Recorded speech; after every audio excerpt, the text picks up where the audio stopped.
দ্বাদশ শ্রেণীর সকল ছাত্রছাত্রীদের জন্য নিয়ে চলে এলাম চতুর্থ সেমিস্টার পরীক্ষার ঠিক আগের মুহূর্তে দর্শন বিষয়ে একটি চূড়ান্ত গুরুত্বপূর্ণ নমুনা প্রশ্নপত্র। এই নমুনা প্রশ্নপত্রে থাকা প্রতিটা প্রশ্ন পরীক্ষার জন্য ভীষণ গুরুত্বপূর্ণ, পরীক্ষাতে আসার মতো প্রশ্ন।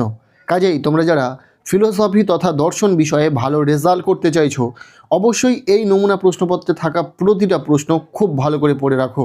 এখান থেকে বেশ কিছু প্রশ্ন তোমাদের পরীক্ষাতে কমন আসতে চলেছে।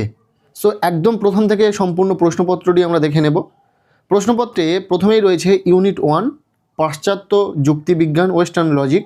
এখানে তোমাদের প্রশ্নপত্রের দুটো ইউনিটের প্রশ্নগুলো ভাগ থাকবে। যাই হোক, প্রথম একের দাগে বলা হচ্ছে নিচের 10টি প্রশ্নগুলির মধ্যে থেকে যে কোনো 5টি প্রশ্নের উত্তর দাও। এখানে মোটামুটি 10টি প্রশ্ন রয়েছে, যার মধ্যে থেকে তোমাদের 5টি প্রশ্নের উত্তর লিখতে হবে। প্রতিটি প্রশ্নের মান রয়েছে 2 নম্বর করে, অর্থাৎ এখানেই একের দাগে রয়েছে 10 নম্বর।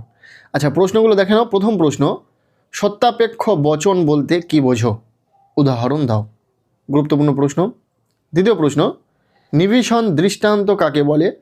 সহযৌগিক বচন কখন সত্য হয়? প্রশ্নটি ইম্পর্টেন্ট। এখানে যে প্রশ্নগুলো তোমরা দেখছো প্রতিটা প্রশ্ন কিন্তু ভীষণ সাজেস্টিভ, প্রতিটা প্রশ্ন খুব ভালো করে পড়ে নেবে। এরপর নাম্বার সি দাগের প্রশ্ন, নিবেশন দৃষ্টান্ত কাকে বলে? উদাহরণ দাও। এরপর ডি দাগের প্রশ্ন, অস্তিত্বমূলক দোষ কাকে বলে? পরের প্রশ্ন, একটি দ্বিপ্রাকল্পিক বচন কখন সত্য হয় এবং কখন মিথ্যা হয়ে থাকে? পরের প্রশ্ন, অনিরপেক্ষ বচনের বুলীয় ব্যাখ্যা কী? এরপর জি দাগের প্রশ্ন, এস উদ্দেশ্য এবং পি বিধেয়যুক্ত এ এবং ও বচনের বুলীয় ভাষ্য উল্লেখ করো। এরপরের প্রশ্ন, ফল স্তম্ভ কাকে বলে? এই যে প্রশ্নগুলো দেখছো ইম্পর্টেন্ট প্রশ্ন, খুব ভালো করে পড়বে। এরপরের প্রশ্ন, যুক্তিবিজ্ঞান সংকেত ব্যবহারের দুটো সুবিধা লেখো। নেক্সট যে দাগের প্রশ্ন, জর্জ বুলের ভাষা স্বীকার করলে নিরপেক্ষ বচনের কোন কোন মূর্তি অবৈধ হয়ে যায়?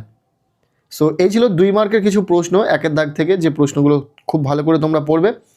আর যেমনটা তোমাদেরকে বললাম, শুধুমাত্র এই প্রশ্নগুলো পড়লে চলবে না, এর সাথে আরও কিছু প্রশ্ন তোমাদেরকে দেখে রাখতে হবে।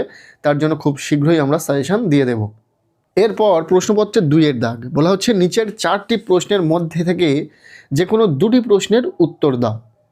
এখানে রয়েছে 3 মার্কের প্রশ্ন, 2টি প্রশ্নের উত্তর লিখতে হবে, 6 নম্বর রয়েছে। সো তোমাদের যে সংখ্যায় প্রশ্ন উত্তর লিখতে হবে তার ডবল সংখ্যায় প্রশ্ন কিন্তু পরীক্ষাতে পাবে। যদি 2টো প্রশ্নের উত্তর লিখতে হয় সেখানে তুমি 4টি প্রশ্ন পাবে, আবার যদি 5টা প্রশ্নের উত্তর লিখতে হয় সেখানে 10টি প্রশ্ন পাবে।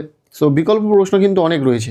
প্রথম প্রশ্ন দেখে নাও, মৎস্যকন্যা নেই এবং ভূত আছে বচনটির বুলীয় ভাষাসহ ভেনচিত্র অঙ্কন করো। ভীষণ ইম্পর্টেন্ট, খুব ভালো করে দেখে রাখবে। এরপর বি দাগের প্রশ্ন, আপাতিক বা পরত সাধ্য বচনাকার কাকে বলে? উদাহরণ দাও। সি দাগের প্রশ্ন, একটি বচনাকারকে কিভাবে আমরা শত সত্য ও শত মিথ্যা বলে চিহ্নিত করতে পারি? এরপর 3 মার্কের শেষ প্রশ্ন অর্থাৎ 4 নম্বর প্রশ্ন, একটি শত সত্য বচনাকারের বিরুদ্ধ বচনাকার কি হয় তা উদাহরণ সহ বুঝিয়ে দাও। এই যে প্রতিটা প্রশ্ন তোমরা দেখছো প্রতিটা প্রশ্ন কিন্তু ভীষণ সাজেস্টিভ, খুব ভালো করে পড়বে। আর খুব শীঘ্রই আমরা কমপ্লিট সাজেশন দিয়ে দেবো ছোটো বড়ো সমস্ত প্রশ্নের। সো সেই প্রশ্নগুলো যদি তুমি পড়ে নাও তাহলে কিন্তু তোমাদের পরীক্ষাতে আর কোনো সমস্যা থাকবে না, সমস্ত প্রশ্নের উত্তর কিন্তু তোমার জানা থাকবে। এরপর প্রশ্নপত্রে 3-এর দাগ বলা হচ্ছে নিচের 2টি প্রশ্নের মধ্যে থেকে যে কোনো একটি প্রশ্নের উত্তর দাও। এখানে মূলত 2টি বড় প্রশ্ন রয়েছে, যে কোনো একটি প্রশ্নের উত্তর লিখতে হবে। প্রশ্নের মান 6। সো 6 নম্বরের প্রশ্নের জন্য এই যে 2টি প্রশ্ন দেখছো ভীষণ ইম্পর্টেন্ট, খুব ভালো করে দেখে রাখবে। প্রথম প্রশ্ন, বৈজ্ঞানিক আরোহ অনুমান বলতে কি বোঝায়?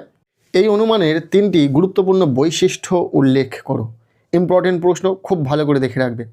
এরপর বি দাগের প্রশ্ন, মিলের অন্যয়ী ব্যতিরেকী পদ্ধতিটি ব্যাখ্যা করো। এই পদ্ধতির সুবিধা ও অসুবিধা উল্লেখ করো।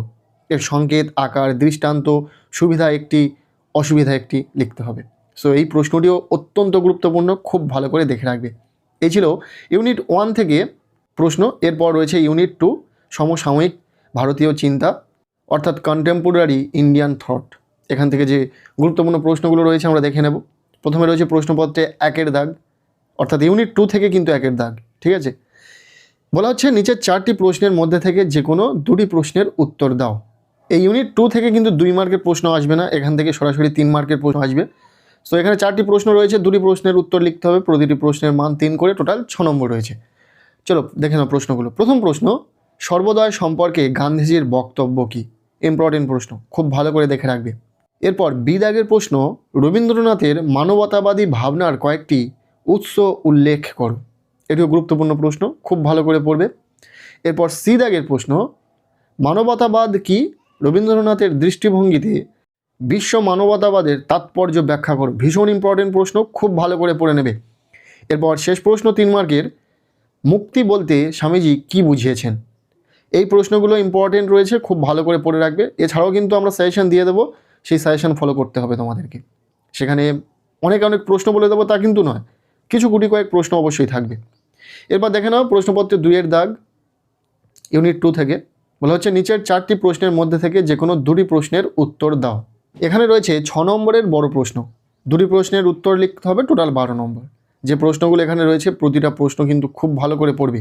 4টি প্রশ্ন পরীক্ষাতে পাবে, 2টি প্রশ্নের উত্তর লিখতে হবে। প্রথম প্রশ্ন, ভগবদ গীতায় ব্যাখ্যাত কর্মযোগ এর ব্যাখ্যা করো। এই প্রসঙ্গে কর্মযোগের নানা প্রাসঙ্গিক ধারাগুলির পরিচয় দাও। ইম্পর্টেন্ট রয়েছে, খুব ভালো করে পড়বে। তবে এর যে পরের প্রশ্নটি রয়েছে এটি বেশি গুরুত্বপূর্ণ, গান্ধীজির অহিংসা নীতির মূল বৈশিষ্ট্যগুলি আলোচনা করো।